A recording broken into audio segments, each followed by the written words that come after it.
Hello everyone, this is Vivek Paul and you're watching Sankalp Education Jamtara. So welcome back to our maths class. Last class हमने NCERT के inequality chapter को cover किया था जिसमें हमने exercise 5.1 solve किया, but उसमें कुछ क्वेश्चंस रह गए थे।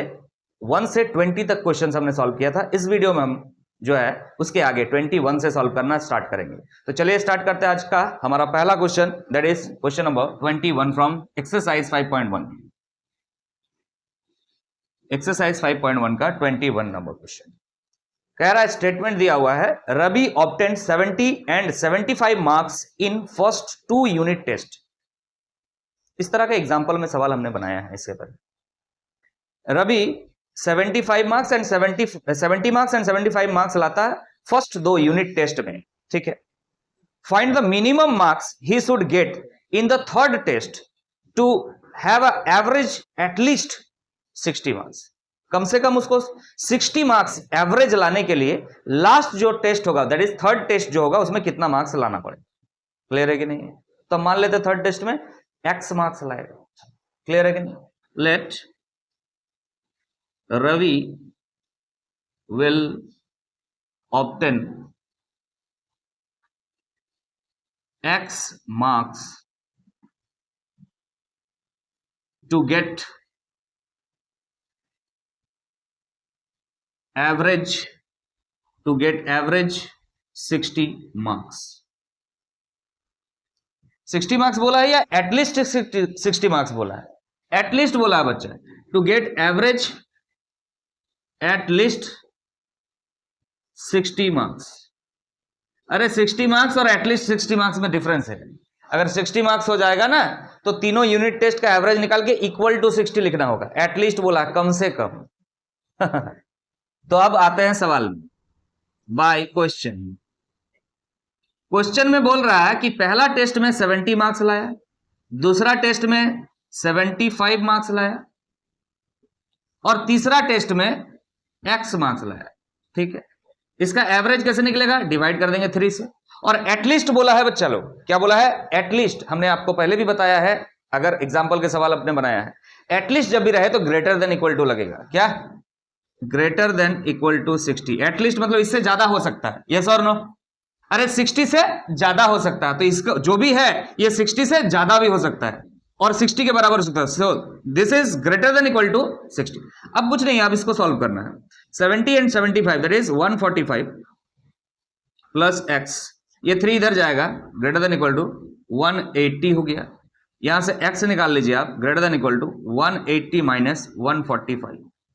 तो ये x is greater than equal to कितना आ जाएगा? यहाँ पे 5 और यहाँ पे 4, 5, 6, 7, 35। So x is greater than equal to 35। सुनिएगा ध्यान से, ये 35 मार्क्स अगर रवि लाता है तो कितना आएगा एवरेज? इसका 60 आएगा। लेकिन 35 से अगर ज्यादा आता है तो 60 से ज्यादा एवरेज आएगा। समझ में आ गया है? क्लियर है कि नहीं? स्टेटमेंट में लिख लीजिएगा, Ravi should get 35 or more marks to get average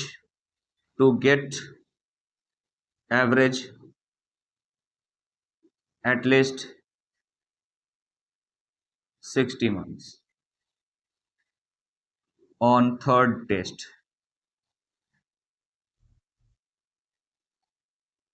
clear है? कोई प्रॉब्लम तो नहीं है इस स्टेटमेंट में? चलिए नेक्स्ट सवाल की तरफ आगे बढ़ेंगे। ध्यान दीजिएगा क्वेश्चन नंबर 22 की तरफ। स्टेटमेंट कह रहा है, to receive grade A in a course, किसी एक कोर्स में ग्रेड ए पाने के लिए one must obtain an average of 90 marks or more. मतलब ओवरऑल जो कोर्स में एग्जामिनेशंस होंगे, एवरेज कितना मार्क्स लाना होगा? 90 मार्क्स। तब जाकर के क्या होगा? 90 एंड मोर बोला है, 90 या 90 से ज्यादा लाएगा तो भी क्या हो जाएगा? आपका ग्रेड ए मिल जाएगा, ठीक है। इन 5 examinations each of 100 marks, 5 exam होगा और टोटल मार्क्स कितना है हर एग्जाम का? 100 marks. If Sunita's marks in the first 4 examinations are 87, 92, 94 and 95। पहला 4 एग्जाम में जो मार्क्स है ये बताया गया है। Find the minimum marks that Sunita must obtain in the 5th examination. जो 5th एग्जामिनेशन होगा उसमें सुनीता को मिनिमम, कम से कम मतलब एटलीस्ट वही बात है, कितना मार्क्स लाना है ताकि उसको ग्रेड ए मिल जाए, get grade A in the course. ठीक है, तो हम मान लेते हैं एक्स जैसे कि माने थे। लेट सुनीता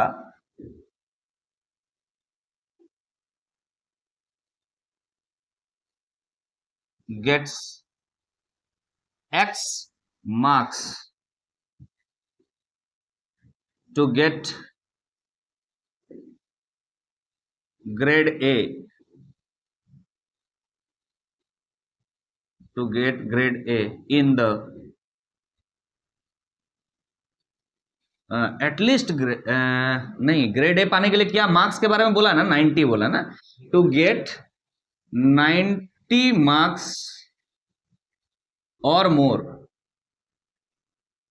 ठीक है, ग्रेड ए का मतलब वही 90 मार्क्स और मोर है। तो let Sunita gets X marks to get 90 marks or more in 5th examination.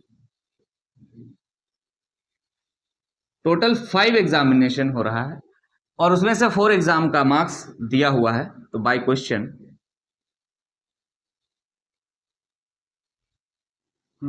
यहां पे लैंग्वेज में ठीक है ना, Sunita gets X marks to get the 90 marks, नहीं, टू गेट एवरेज, यहां पे एक वर्ड जोड़िएगा, क्या जोड़ना है, टू गेट एवरेज 90 मार्क्स। बच्चा लोग 90 मार्क्स थोड़ी लाना है, उसको लाना है एवरेज में, टोटल जो आपका 5 एग्जाम होगा उसका एवरेज 90 मार्क्स लाना है या उससे ज्यादा लाना है। तो यहां पे ये बात को जोड़ लीजिएगा। ठीक है, बाय क्वेश्चन आते हैं। 4 एग्जाम में मार्क्स कितना कितना है, 87, 92, 94, 87 प्लस 92 प्लस 94 प्लस 95 और लास्ट जो एग्जाम है 5th जो एग्जाम है उसमें एक्स हमने मान लिया और एवरेज निकाल दीजिए। एवरेज कितना है, टोटल एग्जाम्स 5 है तो एवरेज 5 डाल दिया और फिर 90 मार्क्स एंड मोर बोला है, मतलब ये जो वैल्यू है 90 वो मिनिमम है, मिनिमम मतलब एटलीस्ट है, एटलीस्ट जब भी रहेगा तो ग्रेटर देन इक्वल टू लगाएंगे 90। क्लियर है, अब इसको सॉल्व करना, अब कुछ नहीं बचा है। ठीक है, चलिए जोड़ दीजिए, 5 और 4 9, 9 और 2 हो गया आपका 11 और 7 18, 8 अतर में 1, 9 और 1 10, 19, 19 20 और 8 28, 28 और 2 हो गया आपका 30 और 6 36, 368 हो रहा है प्लस एक्स, ये 5 उधर जाएगा तो greater than equal to 5 9 45 that is 450। अब आप क्या कीजिए, x निकाल दीजिए, x is greater than equal to 450 minus 368। अब यहां से निकालिए x is greater than equal to, यहां से आ जा रहा है 2 6 7 8 9 10 11 12 13 14 दैट इज 8 हो जाएगा यहाँ पे।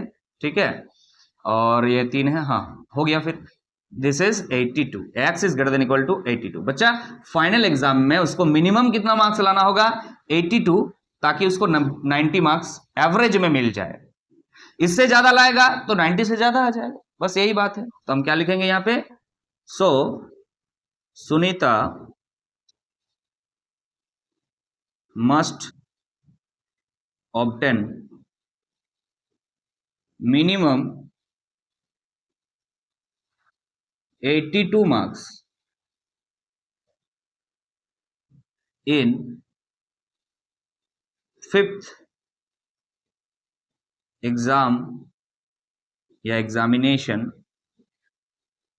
To get average, to get लिख देते हैं ग्रेड ए, बस कोई दिक्कत, ग्रेड ए भी लिख सकते हैं या 90 मार्क्स, ये ऑन एन एवरेज 90 मार्क्स लिख सकते हैं, कोई दिक्कत नहीं है।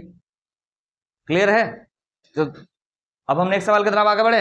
चलिए नेक्स्ट सवाल की तरफ आगे बढ़ेंगे। अब हम आगे बढ़ रहे हैं, ध्यान दीजिएगा। क्वेश्चन नंबर 23 कह रहा है find all the pairs of consecutive odd positive integers.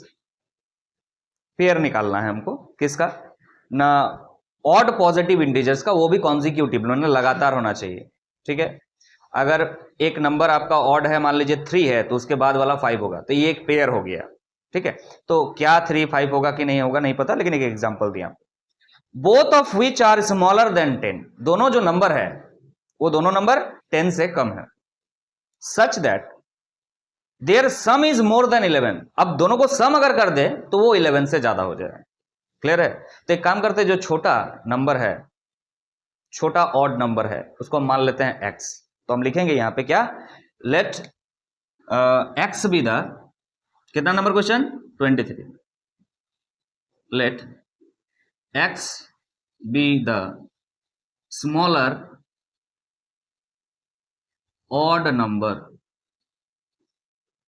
या ऑड क्या बोल रहा है, इंटीजर।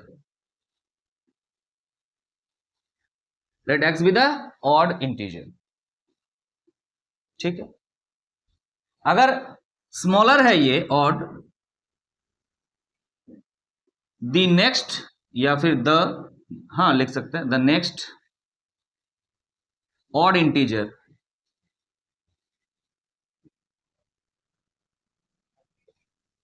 विल बी, क्या होगा, x plus 2। Next odd integer क्या होगा, x प्लस 2।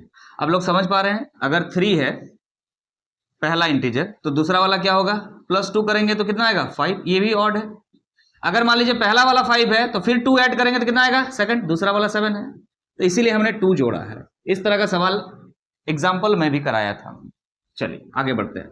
अब सवाल में क्या बोला है देखिएगा, बाय क्वेश्चन बोला है, ये जो दोनों नंबर है x और x plus 2 which are smaller than 10, दोनों ही 10 से कम है। तो दोनों ही 10 से कम है तो सीधा सीधे लिख सकते हैं x is less then 10, yes और नो। और आप ये भी लिख सकते हैं क्या यहां से ना, x plus 2 is less then 10, ये भी तो दोनों ही बोल रहा है। अगर यहां पर देखें तो क्या हो जाएगा, x is less then 10 minus 2, that is x is less then 8। कौन ज्यादा वैलिड है, यहां बोल रहा है x 10 से कम है और यहां बोल रहा है x 8 से कम है, ये ज्यादा वैलिड है। अरे 10 से कम बोला है, यहां 8 से भी कम बोला है, तो अगर कोई नंबर है मान लो 7, तो वो 10 से भी कम है और 8 से भी कम है, लेकिन आसान से कंपैरिजन कहां कर पाएंगे, सामने नंबर कौन सा दिख रहा है 8, समझ में आ रहा कि नहीं। तो इसको हम कंसीडर करके चल रहे हैं, ठीक है। मतलब अगर कोई 8 से कम है तो 10 से तो कम होगा ही यार, इसको हम इक्वेशन 1 बना दिए।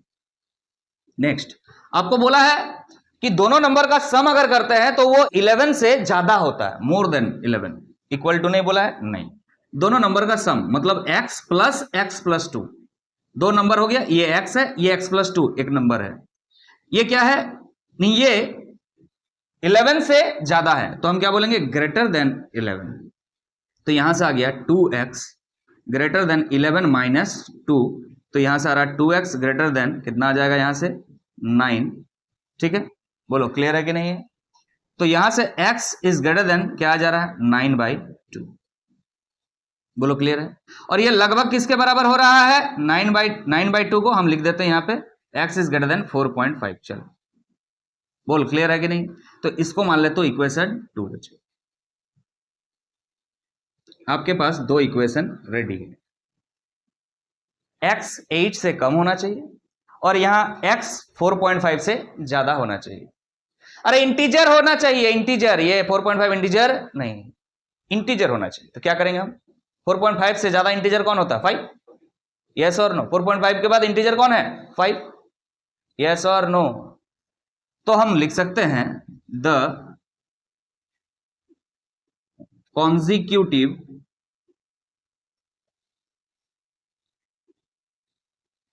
odd integers that satisfies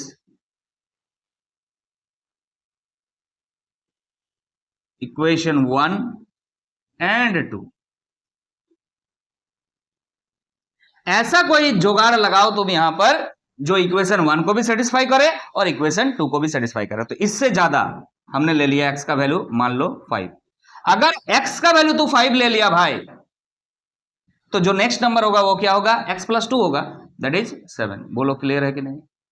क्या ये दोनों नंबर 10 से कम है, ये देखना पड़ेगा, 10 से कम होना चाहिए, दोनों नंबर 10 से कम।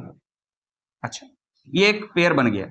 इसके बाद ले लो, अगर पहला नंबर तू 7 ले लेता है तो दूसरा नंबर क्या होगा 9।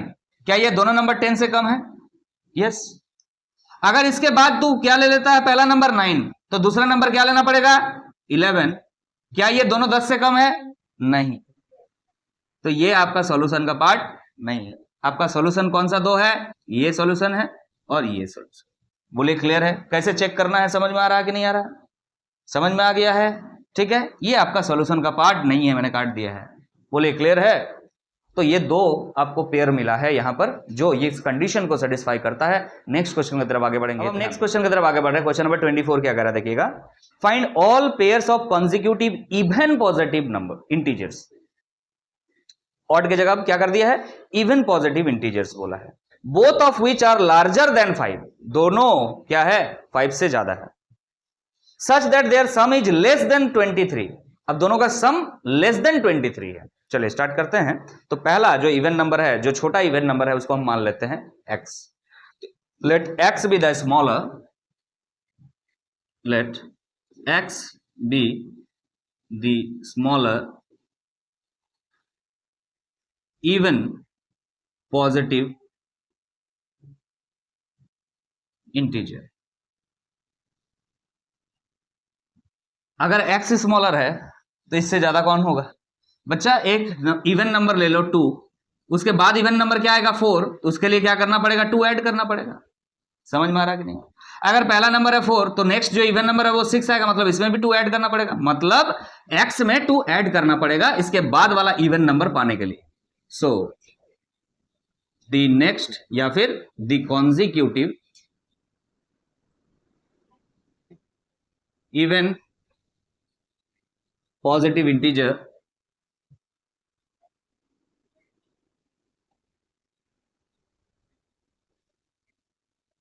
be x plus 2।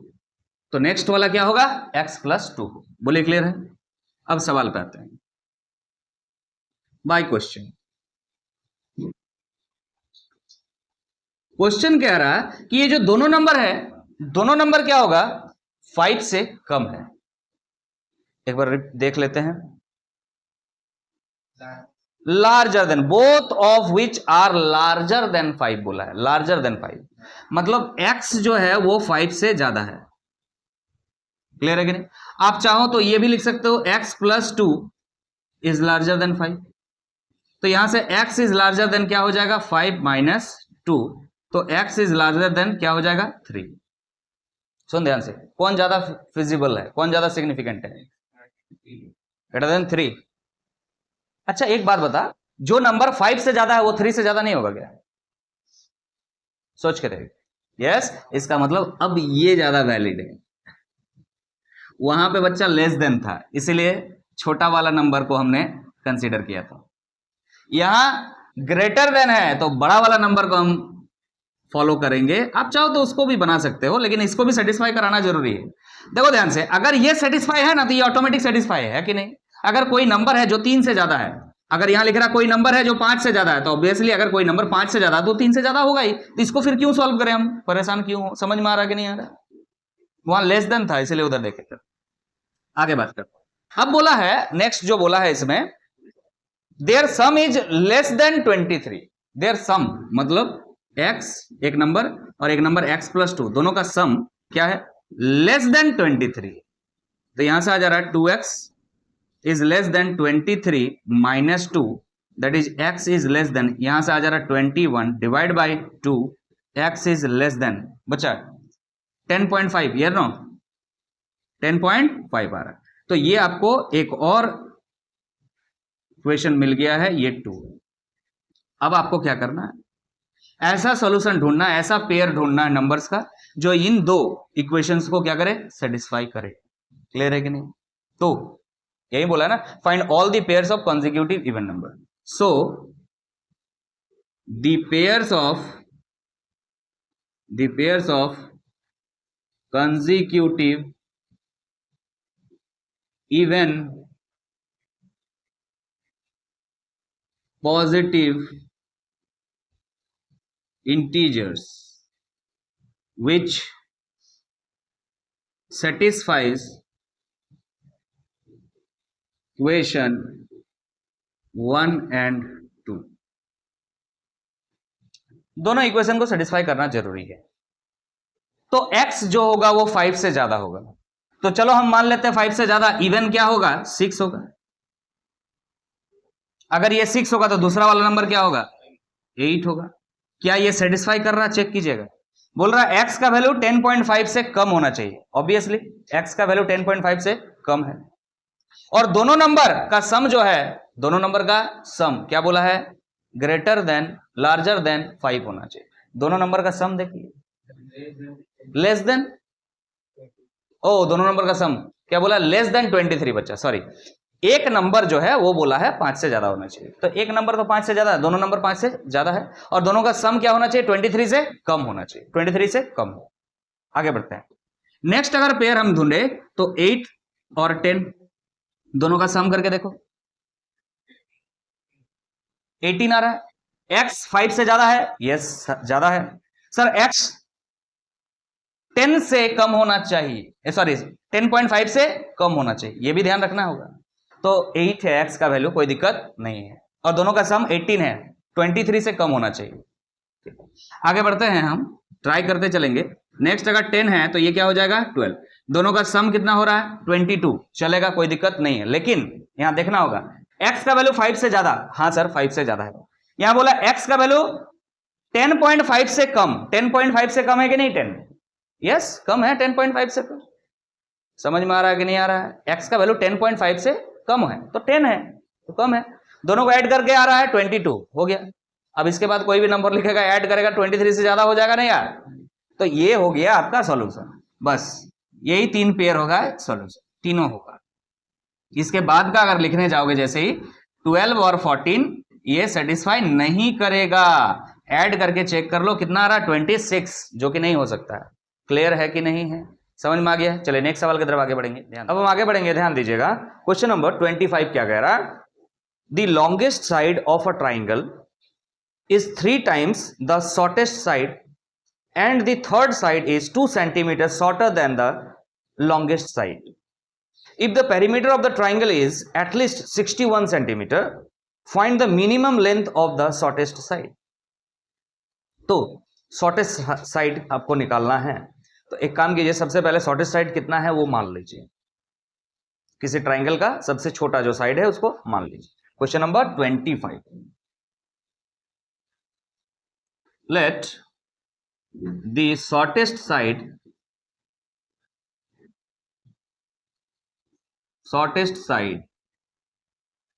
of a triangle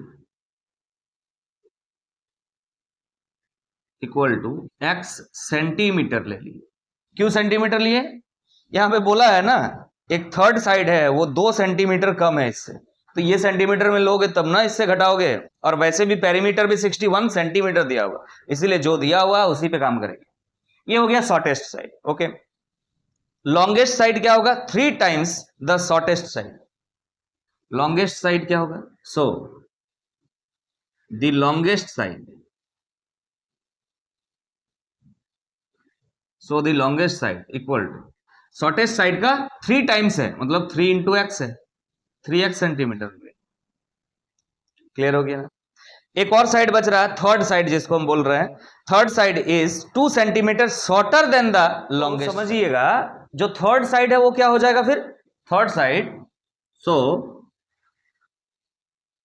third side is equal to जो शॉर्टेस्ट साइड है उससे 2 सेंटीमीटर और कम हो जाएगा।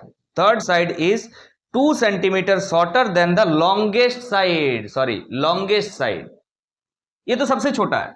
लॉन्गेस्ट साइड क्या है 3x है, तो 3x से 2 सेंटीमीटर कम है बोल रहा है, -2 कर दिए सेंटीमीटर। ये रहा बात जो हमको मानना था। आगे कह रहा है if the perimeter of the triangle is at least 61 centimetre, at least 61 centimetre by question.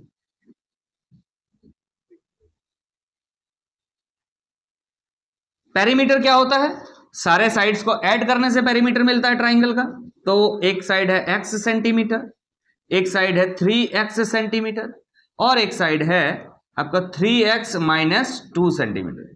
तीनों को ऐड करने के बाद बोल रहा कितना आएगा 61, नहीं, is not equal to 61, is at least 61। मतलब ये जो पेरीमीटर है, ये पेरीमीटर का मिनिमम वैल्यू कितना है 61 है। मिनिमम वैल्यू का मतलब होता है इससे ज्यादा हो सकता है, तो हम क्या लिखेंगे ग्रेटर देन इक्वल टू। समझ में आ रहा है कि नहीं आ रहा?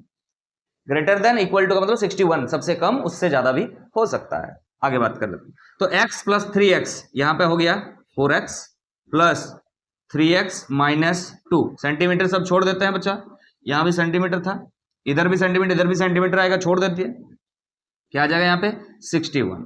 तो यहां से आ जा रहा है 4 5 6 7 7x greater than equal to 61 plus 2 हो जाएगा। So x is greater than equal to 63 divide by 7, 9 times में x is greater than equal to 9, ये आ रहा है।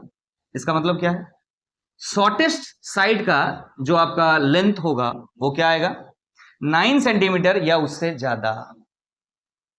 क्लियर है कि नहीं है? समझ में आ रहा? सवाल में बोला गया है find the minimum length of the shortest side. So the minimum length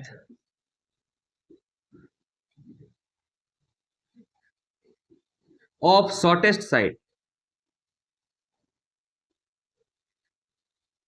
is equal to कितना हो जाएगा 9 centimetre.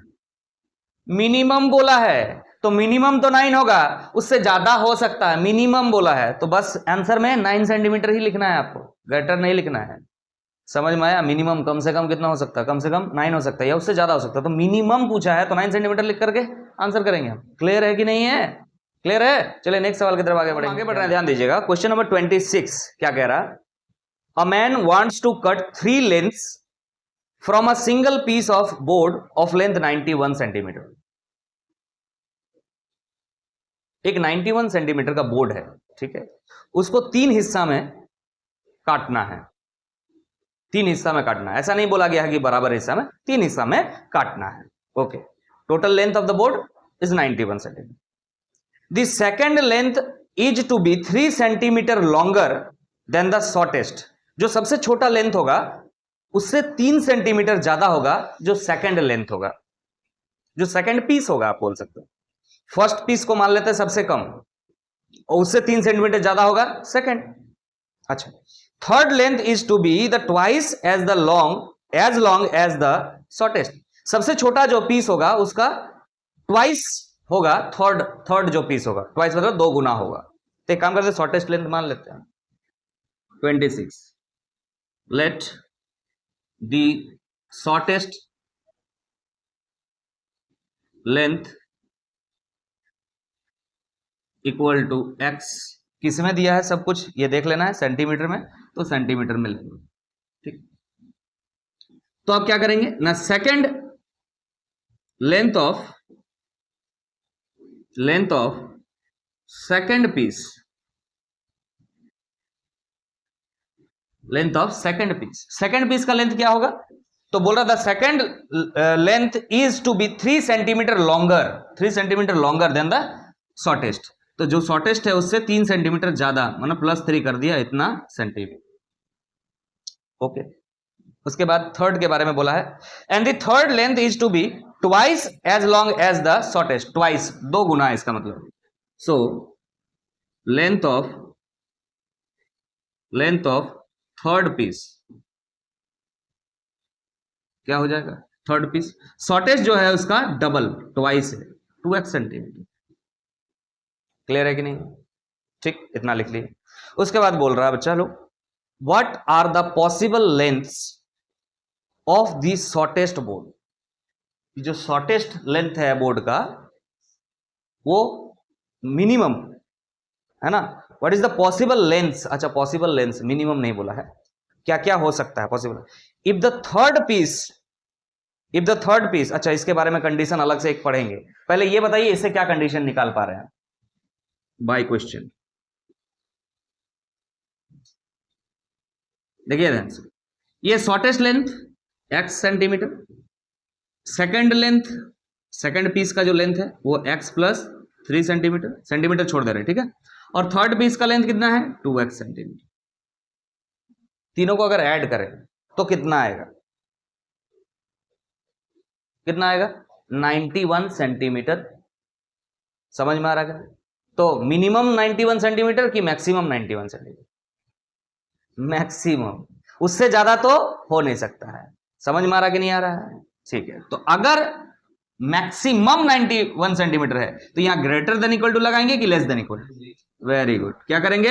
Less than equal to 91 centimetre छोड़ दिए। समझ में आ रहा कि नहीं आ रहा? अरे एटलीस्ट नहीं है, ये क्या है? एटमोस्ट है। एटलीस्ट होता है तो ग्रेटर देन इक्वल टू लगाते हैं। ये जो वैल्यू आएगा तीनों को जोड़ने के बाद या तो 91 आएगा या 91 से कम आएगा, उससे ज्यादा नहीं हो सकता है, रेस्ट्रिक्टेड है, लिखा हुआ 91 सेंटीमीटर। तो अब यहां से x और 2x कितना हो जाएगा? 4x plus 3 is less than equal to 91, that is 4x is less than equal to 91 minus 3, तो x equal to कितना हो जाएगा? x less than equal to, यहां से 1 चला गया 90 हो गया, 90 में से 2 चला गया तो 88 हो गया, डिवाइड बाय 4, इसको काट दीजिए 22, तो x is less than equal to क्या हो जाएगा? 22। यहां से एक हमको कंडीशन मिला, कैसे पता? आगे एक और कंडीशन दिया हुआ, उस चीज को पढ़ना होगा। कंडीशन क्या है?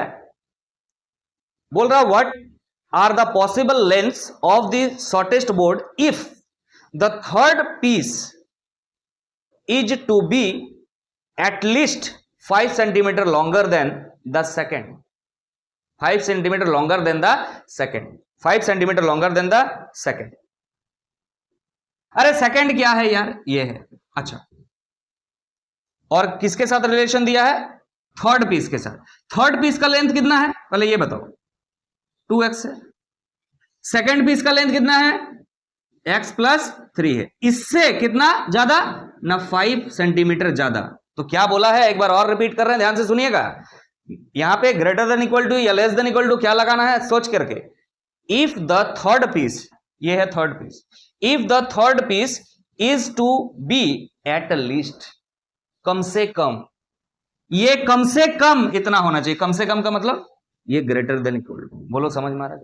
एटलीस्ट हमेशा जब भी दिखेगा, कम से कम जब भी दिखेगा आपको ग्रेटर देन इक्वल टू, मतलब इसका वैल्यू या तो ये होगा या इससे ज्यादा होगा। एटलीस्ट बोल रहा है, कम से कम तो इतना होना ही चाहिए, इससे ज्यादा भी हो सकता है। अब इस चीज को सॉल्व कर देना है, बस कुछ नहीं करना है आपको। देखिएगा 2x, ये x दिख रहा है, माइनस x कर दीजिए, ग्रेटर देन इक्वल टू 5 और 3 6 7 8 हो जाएगा। तो यहां से x is greater than equal to क्या आ जा रहा है? 8 आ जा रहा है। यहां से दूसरा इक्वेशन आपको मिल रहा है। पहला x is less than equal to 22 और यहां से x is greater than equal to 8।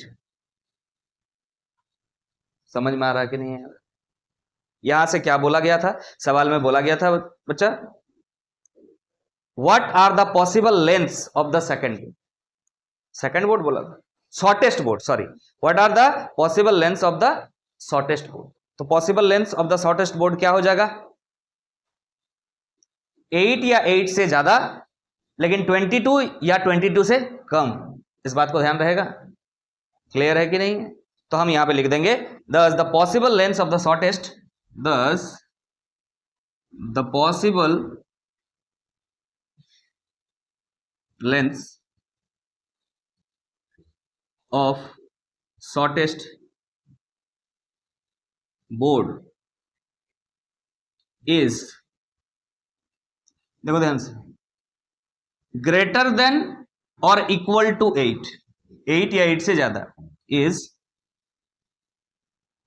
Greater than और equal to 8 and less than and equal to 20, less than और इक्वल टू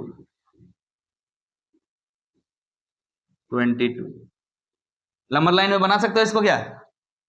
चलो ट्राई करते हैं। देखो ध्यान से देखना। यहां पे हमने ले लिया 0, 1 2 3 4 ऐसे करके है, ठीक है। 1 2 3 4 5 6 7 8 9 10, भाई बढ़िया से बनाना, ठीक है। और ऐसा करते करते कहां तक जाना है आपको? तो 22 तक। तो इसीलिए ऐसा नहीं चलेगा, आपको क्या करना होगा, थोड़ा सा और जीरो को यहां लेना होगा। यहां 0 ले लिया, ठीक है। 1 2 3 4 5 6 7 8 9 10 11 12 ऐसा करते करते मान लो यहाँ पे 22 है भाई। 5 6 7 8 यहाँ पर 8 है और यहाँ पर 22 है, ऐसा है मान लिया ऐसे लिखते जाना यार। 22 समझ में आ रहा कि नहीं आ रहा? तो बोल रहा है 8 भी हो सकता है या 8 से ज्यादा हो सकता है, ऐसा बना दिया। लेकिन 22 होगा या 22 से कम होगा, मतलब ये है। समझ में आ रहा कि नहीं? इसके आगे मत बना देना। अरे समझ में आ रहा कि नहीं आ रहा है? क्लियर है कि नहीं? समझ में आ रहा है? तो ये बात रहा यहां। तो इस एक्सरसाइज का सारा सवाल कंप्लीट होता है। एक्सरसाइज 4.1 आपका कंप्लीट हो गया है। सॉरी 4.1 है, गलती से बोल दिया यार, 5.1। एक्सरसाइज 5.1 कंप्लीट होता है। According to the latest pattern of NCERT questions आपने एक्सरसाइज कंप्लीट कर दिया है। But this is not enough. आपको इसके बाद, इसके पहले जो बुक हुआ करता था उसमें यहां जितने भी क्वेश्चंस आपने देखा विथ वन वेरिएबल देखा। कितना? With one variable, x x x x, यही चल रहा है। ठीक है कि नहीं? अब इक्वेशन में हम दूसरा वेरिएबल भी लाएंगे, मतलब एक्स अगर है तो ठीक है, वाई भी आएगा, और वो पढ़ना जरूरी है। वो पढ़ने के बाद सिर्फ उतना पढ़ने से भी नहीं होगा, आपको एक्स और वाई का दो इक्वेशंस लाएंगे और दो इक्वेशन को फिर सॉल्व करेंगे, और ग्राफिकली सॉल्व करने आना चाहिए आपको। अभी इसका इंपॉर्टेंस नहीं समझ में आएगा, जब आप क्लास 12 में इंटीग्रेशन पढ़ेंगे तो जब आपको एरिया अंडर कर्व निकालना पड़ेगा ना, तब आप वहां पे फंसेंगे। सो दैट कि क्लास 11 में वो चीजें थी, अब हटा दिया गया है, और इसी पर्पज से हटा दिया गया है कि बच्चे 12 में तो पढ़ते ही हैं, लेकिन हम बेसिक यहीं पे बना रहे हैं। हम लोग क्लास 11 के बोर्ड्स का सिर्फ तैयारी नहीं कर रहे हैं, क्लास 12 का बोर्ड्स के बारे में सोचते हुए पढ़ाई कर रहे हैं। मतलब हमें यहीं पे सब कुछ कर लेना है। जो भी 11th के कोर्सेस में पॉसिबल है 12 का कवर करना, वो हम कंप्लीट करके ही 12 में हम आगे बढ़ेंगे। क्लियर है कि नहीं? तो इस लेक्चर को हम यहीं पे कंप्लीट करें, खत्म कर रहे हैं। नेक्स्ट जो वीडियो आएगा, इसके पहले मिसलेनियस के जितने क्वेश्चंस है एनसीईआरटी के, उसको कवर कर लेंगे, और उसके बाद जो एक्स्ट्रा क्वेश्चंस होगा वो हम कराएंगे। क्लियर है कि नहीं? तो मिलते हैं फिर उस वीडियो में। अगर वीडियो अच्छा लगा है तो लाइक कर दीजिएगा, अपने फ्रेंड्स में शेयर भी जरूर कर दीजिएगा। Thank you so much.